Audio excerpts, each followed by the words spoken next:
Okay, I want to graph something like this. So there's a couple of things that you want to have, like we call them toolkit functions. Like we know x cubed looks like this, right? And in fact, all the odd powers, remember, because x squared, your parabola, couldn't get that word out. And so I can definitely see that this is an odd degree equal to 3. Okay, so my function's going to look like one of these, but then I also notice this negative sign. So this is this a sub n less than 0. So I know this function, when I graph it, should have this kind of look. And so what you do is you kind of go through and you find some points and you find the zeros, the x-intercepts. Well, remember how to do that is you set your function minus 5x squared equal to 0. And you want to factor this to look at the factors. So I could actually factor out a negative x squared, and inside, so I factored out a negative would just be an x, and then negative and a negative, so that would be a plus 5 equals 0. So it looks like my two x-intercepts would be at x equals 0 and at x equals negative 5. And so I can kind of draw this out on a number line just to kind of look at this right now. So negative 5, I know it's going to go through that point.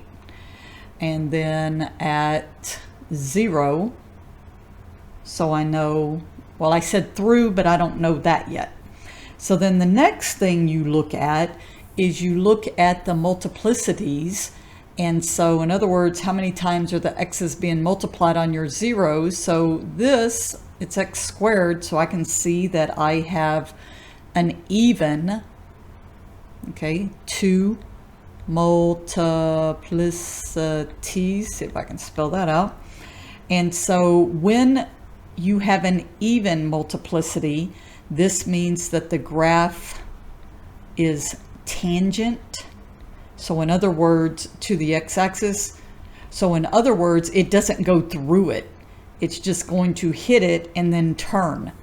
When I have an odd multiplicity, so this would be an odd 1, there's only one x there, then this actually crosses the x-axis. So I kind of already know what this looks like, right? I know it looks like that. So I know it's a function that is starting up here and then it's going through this and it's turning and it has this kind of look. Well, you can actually get some more points because it wants you to have a minimum of 4 points. You already know this point. Okay, so this is my 0, negative 5. You already know this point, and in fact, you can confirm this as your, pretend that line went through there. You can confirm this as your y-intercept by setting your x is equal to 0, and that your y-intercept. And then what you could do is you could find some other points in here.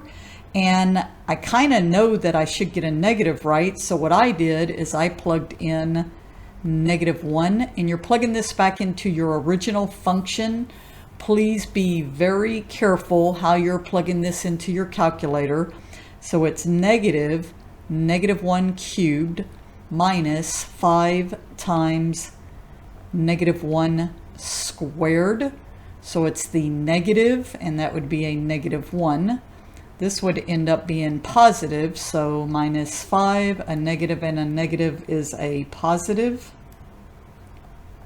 And so I get negative 4, which means that's another point that I could plot. And that makes sense, right? Because it definitely needs to be negative, so that's that point right there. And then I could pick a point over here to plot. So let's say I plug in 1. So I have negative 1 cubed minus 5 times 1 squared. Well, that's going to be what? Negative 1 minus 5. And again, that makes sense. Oops, I didn't put my negative there. That makes sense that this would be a negative value. Okay, so I plot it down here because we can see that function's turning. And then as you can see on my graph, I actually plotted those points. So you can see where I plotted my -5, 0, of course my 0, 0, and then plotted my -1. Well, I didn't plot it here. Up here, my -1, 4, and then my 1, -6.